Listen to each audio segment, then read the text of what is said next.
The Reconstructionist Radio Podcast Network presents Axe to the Root with Bo Marinov, where you get a Christian Reconstructionist perspective on the pressing issues of today.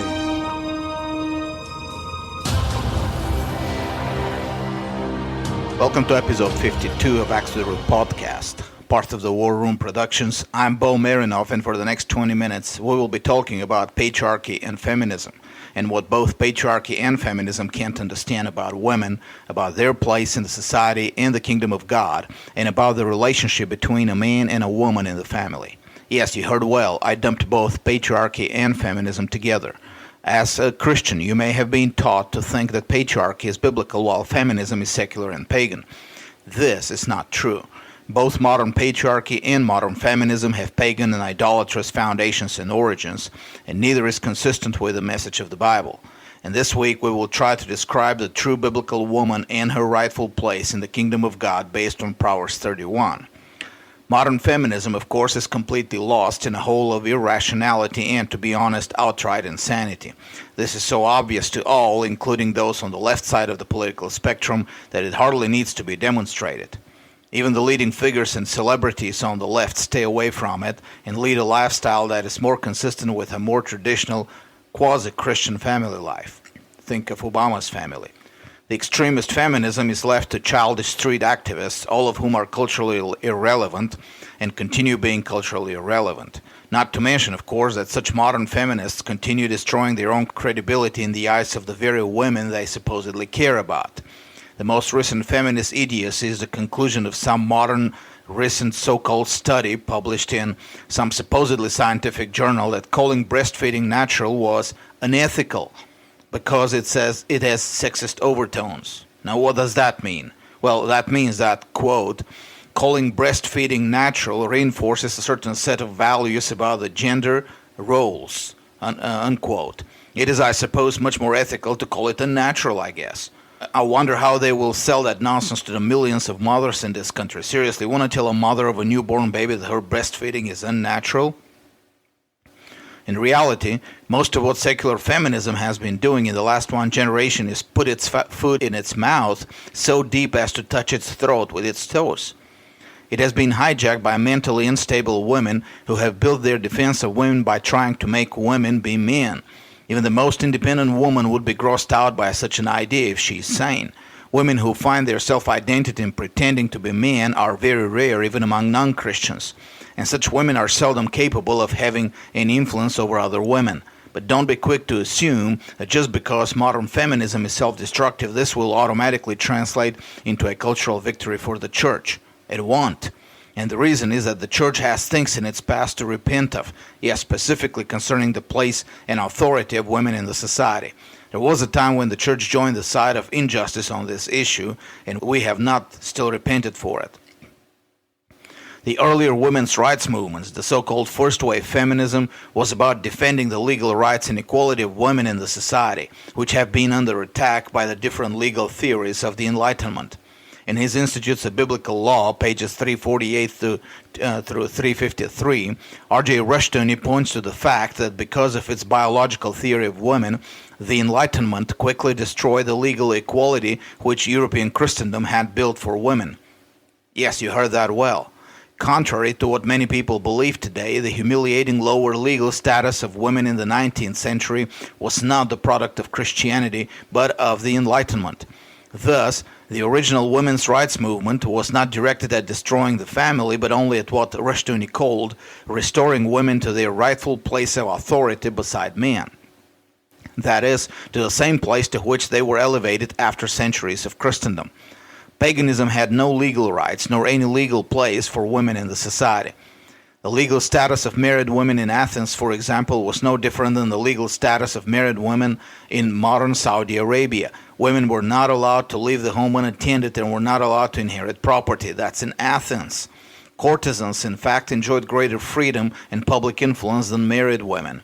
Christendom, on the other hand, elevated women and gave them a special place in the society, culturally and legally, especially married women.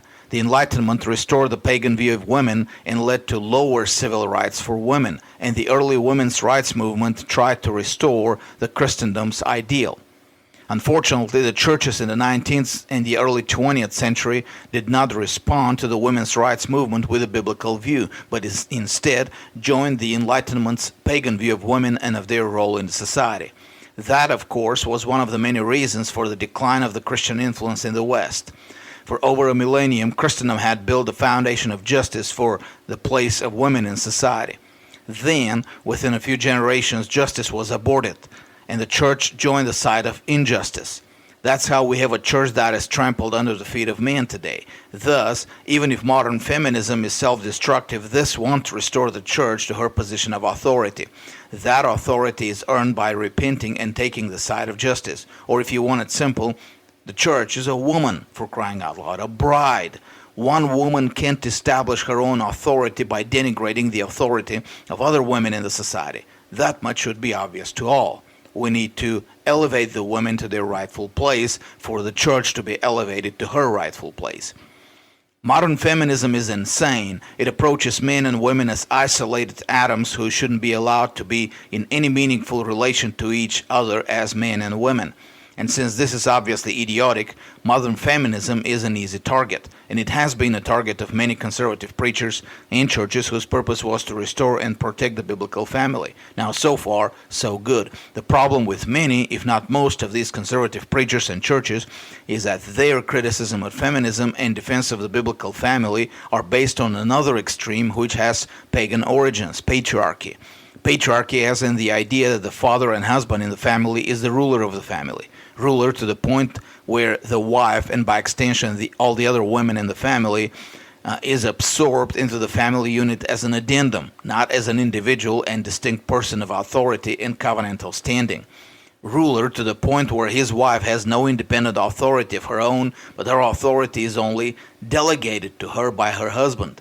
The concept of rulership has been then expanded to include not only the children in their childhood. Biblically, the children are legally considered no different than slaves in the household, according to Galatians 4:1, but also the children in their adult years. They're supposed to stay within a clan system, obeying their father and serving their father even while having their own families and children. Girls are not encouraged to develop academically and professionally because their place is in the kitchen anyway, or to breed more children. As some modern patriarchalist preachers declare, a woman who works outside the home commits sin. This institutional subjugation of women is then extended to an ideology of the ontological and therefore intellectual inferiority of women, which was exactly the concept of the Enlightenment inherited from paganism. One of the popular books in the patriarchy movement, Family Man, Family Leader by Philip Lancaster, advises the husband before leaving for work in the morning to leave for mom a list of chores and errands she's supposed to do during the day, with clear instructions on each point. Thus, according to the book, mom knows that this heavy burden of deciding what needs to be done is taken off her shoulders. Imagine that. And all she needs to do is follow the list. Then, at the end of the day, dad comes back home, spends time with mom, going over the list, praising her for what she has accomplished, and working for improvement on the points she hasn't. I'm not kidding you. Find the book and read it. The book is a perfectly good example of the modern patriarchalist ideologies. It works to establish men's authority by denigrating and humiliating women as nothing more than imbeciles under care. Ironically, what that has produced has been not more families and more stable families in these patriarchalist circles, but fewer families and much later ages of marriage for the average young person. The reason should be obvious. Such views of women produce in young Christian men the expectation that the women they want to marry must be somehow inclined to be babysat and patronized. One such man shared with me once that when considering marriage, he wants to go out with a woman and observe how she does her shopping, and whether she is willing to be teachable in areas where her shopping doesn't meet his high standards. I just laughed in his face when he told me that. You think you know better than a woman how to shop? This was 15 years ago and he's still not married. Another, having been looking for a wife for the last 10 years, told me that he first gives the girl a book and sees if she's going to read it, and then talks to her over the book in order to find out if she would be humble and willing enough to be discipled by him. Because he considers it his duty as a husband to disciple his wife in the faith as much as he should disciple his children. My response was that the girl he would be happy with, the girl that would be happy to take such insult to her intelligence and God-given authority is not the girl he would be happy with, and the ones he wants will never suffer such humiliation and patronizing. In the final account, many of these young men are looking not for a mate, as in helpmate, but for a maid, as in housemaid, for a perpetual child which they will patronize and boss around under the pretense of exercising male leadership in the house. Patriarchalism creates in men the impression that women are inferior creatures, that not much can be entrusted to them outside cooking, laundry, and giving birth. For everything else they need discipling, and any authority they have in the house must be carefully controlled by their husbands. And of course, as an extension of this ideology, the husbands are expected to remain perpetual children and constantly controlled by their fathers, or in some cases by their fathers-in-law. The system is consistent in that it doesn't allow for any level of independent maturity under God at any level. But here we will confine ourselves to the authority of the women. As I pointed out in an episode of Acts to the Root titled The Concubinage, such a woman who is restricted to the position of a housemaid with only delegated but no direct authority in the house is considered a concubine in the Bible, not a wife. A concubine in the Bible is a woman who comes into the family without a dowry and therefore has no inheritance in the family. Having no inheritance, she has no authority of her own in the family except over her own children, who, by the way, don't have the right to inheritance either. She's entitled to all the rights of a wife, but she doesn't have the privileges of a wife. Any authority she may possess over her husband's home can come only from his goodwill. He has the right to delegate to her responsibilities and authority, but he has no obligation to do so. Thus, from a covenantal perspective, modern patriarchalists, by denigrating the authority of the woman in the family and by placing all authority in the hands of the husband to delegate to her whatever he wants, are really looking not for wives, but for concubines. But in the world after the cross, there are to be no more concubines, no more second-rate wives. This characteristic has a much more profound meaning, and we won't have the time to examine it today. One application of it, however, needs to be mentioned. The fact that there are no more concubines in the world after the cross affects the way we view the church and her covenantal status before God. In an article in Faith for All Life several years ago, I made the connection between the different existing eschatologies and how they view the church as the bride of Christ. Modern amillennialism, for example, views the church as simply a girlfriend, or at best a fiancée of Christ. Almost a wife, but not yet. She has no authority over the world, which is her husband's estate. Like a virtuous fiancée, her focus is on purity, not on responsibility and authority. She's not expected to take over the world as her legitimate sphere of work and dominion. She doesn't have that legal right. Modern dispensationalism, on the other hand, views the church as a concubine of Christ. The real, fully privileged wife is national Israel, and all the promises and inheritance belong to that real wife. But since for a time the real wife has eloped with her heathen lovers, Jesus has taken a temporary consort, the church, with the purpose to incite the real wife, national Israel, to jealousy, and thus return Israel to himself. The church has all the rights of a wife, and she will be rewarded for her services, but she has no inheritance or authority, for all the promises belong by right to Israel. And finally, postmillennialism views the church as the true, fully privileged wife of Christ. Not only does she have the rights of a wife, she is fully representative of her husband and has all full authority over his estate, the world. She is expected to take dominion over the world now and to exercise her authority in bringing the world under his power. She has full authority. She doesn't have to wait for any more permission to rule in her own right. Being Christ's body in his fullness, Ephesians 1:23, redeemed, crowned, and enthroned to rule with him, her job is to occupy, or in another translation, do business, or, using the Greek original, pragmativsathe, from the same root as practice, until he comes. But that mandate is not limited to the church. It's actually a mandate to every wife. Whoever claims that wives are supposed to remain passive and waiting for their husbands to rule over them and tell them what to do, micromanaging their work, shopping, and business decisions, has no idea what the biblical view of the virtuous wife is. That biblical view is expressed very specifically in one of the most important chapters about the biblical view of the family, Proverbs 31. Anyone who does not lay Proverbs 31 as the foundation of his view of the family is not restoring the biblical family, but some twisted pagan view of the family, whether patriarchal or feminist, but not the biblical view. Proverbs 31:10 gives us the introduction. An excellent wife who can find. That's New American Standard, the one I usually prefer because it sticks closer to the literal meaning of the words, well, most of the time.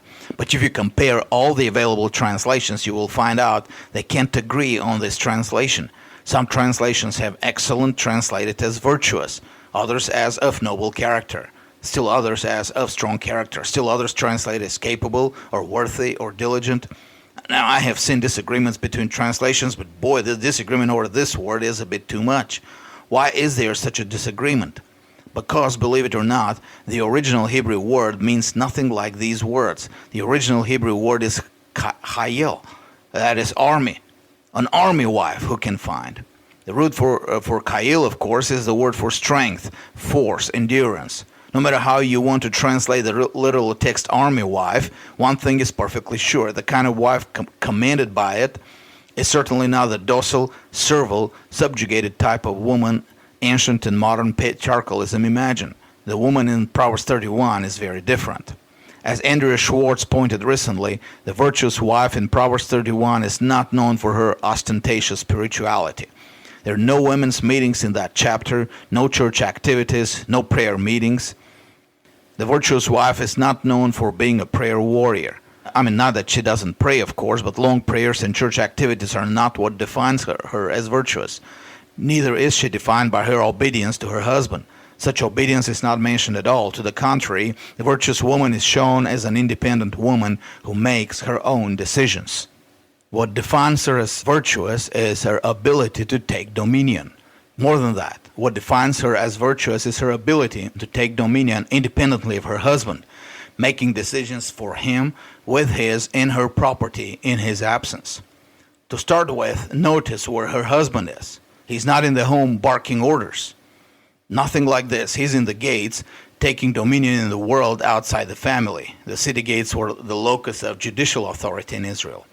He doesn't oversee her work. In fact, verse 11 specifically says that his heart trusts in her. Nothing even similar to discipling her as an immature child. The decisions to buy and sell are her own, not his, according to verses 14 and 16. Nothing even remotely similar to teaching a wife how to shop. She makes the economic decisions as to what the family should produce, verse 13. She makes the economic decisions if something should be produced or bought at a lower price, verse 14. She controls the labor force of the family business, verse 15, and she controls the charity contributions of that business, verse 20. All this means she is not a woman whose training has stopped at being able to cook and do laundry and give birth. We have here a woman who is educated and knowledgeable in order to make all these decisions. Many of these decisions, depending on the specific situation of the family, will require a business education, and the production part may require engineering or other technical education. Now, you don't expect that the spindle in verse 19 will still be just a spindle in the 21st century, do you? The biblical woman is not expected to be dumb or uneducated. She is expected to be as highly educated as the circumstances allow it in all available information. Oh, but this is not all. Wait for it. She is not silent either. Neither does she need to be discipled in the faith, that is to be patronized and humiliated. Not at all. She is herself a source of wisdom and teaching, for verse 26 says that she opens her mouth in wisdom. The same wisdom of which Proverbs 8 speaks. But that wisdom goes far beyond that. The virtuous woman of Proverbs 31 is expected to speak with God's authority. How do I know this? Because in two places, Proverbs 1:8 and 6:20, the author of Proverbs admonishes a young man to not forget the teaching of his mother. But the word for teaching there in both places is actually Torah, the same word used to denote God's law. The author could have used another Hebrew word for teaching like musar. That he chose twice in a row to use Torah for the teaching of a woman is very significant. When a woman and a mother is speaking with wisdom, she is speaking as God's representative. Her authority is not delegated through anyone, not even her husband. It may be united with his authority in the same covenant, but it is distinct and independent. She has her own authority under God, and it is her own whether her husband delegates it or not. The family is not the husband, plus the wife as his addendum. The family is the husband cleaving to his wife as his equal of equal and distinct authority. So distinct it is, and so equal to his, that she is under obligation to oppose her husband when he goes astray, in fact for his own protection. The greatest biblical example of this is Rebekah and her deception of her husband Isaac. While we won't have too much time to discuss it, one thing is clear. Contrary to many claims today, Rebekah was not in rebellion against Isaac when she encouraged Jacob to deceive his father. It was Isaac who had gone against the will of God, trying to thwart God's plan by giving away the birthright for a meal, what his unbelieving son Esau had done years before to his brother Jacob. Rebekah's actions were aimed at keeping her husband within the plan of God. She was successful, and Isaac acknowledged it later. He never changed his mind later. Listen to my sermon, Redeeming Jacob, to see the covenantal analysis of that situation. The importance and power of the woman's authority in the family can be seen also in the fact that the Bible doesn't expect women to be passive, even in the very act of marriage proposal. In our culture today, we have adopted the practice of the women being passive while men are supposed to take the initiative to make the marriage proposals. While this sounds quite romantic, the passivity of the woman in such relationships is not a biblical standard. It rather comes from earlier pagan times. I will refrain from discussing the Song of Solomon here, but everyone can read it and notice how normal it should be for a woman to take the initiative. What is more important is that in the New Testament, Paul actually commands women to take the initiative in getting married. I want the younger widows, he says in 1 Timothy 5:14, to marry, bear children, and rule households. Rule households. But such command is impossible in our modern church culture. How can a woman, let alone a widow, obey Paul's command if she has to abide by the rules of our modern society? If she's to remain passive, waiting for a man to come to her, she may never be able to marry again. It is hard enough for unmarried girls to find bridegrooms in the modern effeminate church culture. How would a widow be able to do it unless she takes the initiative?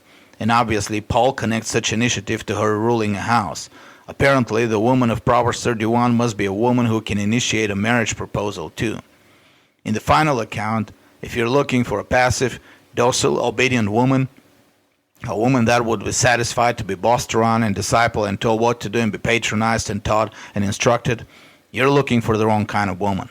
Take those patriarchal ideas, throw them in the garbage can. The biblical woman you need and want is a woman who will be your partner, independent of mind and spirit, but committed to the same purpose as you. She's a woman that can run your household and make your decisions in your place while you're away. She's a woman who can provide for the family and stay tough and enduring, like an army wife, in the worst of the worst circumstances. And most important of all, she's a woman who won't hesitate to stand up to you and speak truth in your face when you go astray, and thus protect you from yourself. If you're looking for anything different, you are in for a disaster. The reading assigned for this week is Rodney Stark's book, The Rise of Christianity. Some of his claims may need to be verified, but pay attention to the role of women in the early centuries of Christianity. You may be surprised to learn how much our modern world has been shaped by those godly Christian women. And remember in your prayers and in your giving the Bulgarian Reformation Ministries, a mission organization committed to building an intellectual foundation for the future Christian civilization in Eastern Europe. Visit BulgarianReformation.com, subscribe to our newsletter, and donate. And God bless you all. This was a Reconstructionist Radio War Room production. Axe to the Root with Bo Marinov. Please visit BoJadarMarinov.com and ReconstructionistRadio.com/Axe to the Root.